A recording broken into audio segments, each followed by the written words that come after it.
Isaac Newton 1600-1727គឺជាអ្នកប្រាជ្ញរូបវិទ្យាគណិតវិទ្យានិងជាតារាវិទូដ៏មានឥទ្ធិពលបំផុតម្នាក់នៅក្នុងប្រវត្តិសាស្ត្រមនុស្សជាតិលោកជាបុគ្គលគន្លឹះក្នុងបដិវត្តន៍វិទ្យាសាស្ត្រនៅសតវត្សរ៍ទី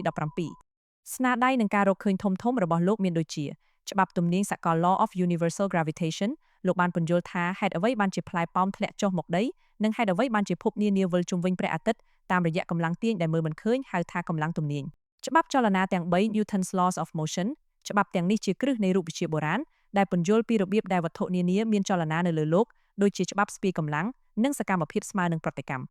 ផ្នែកគណិតវិទ្យា Calculus លោកបានបង្កើតខ្នាតគណិតវិទ្យាជាន់ខ្ពស់មួយហៅថា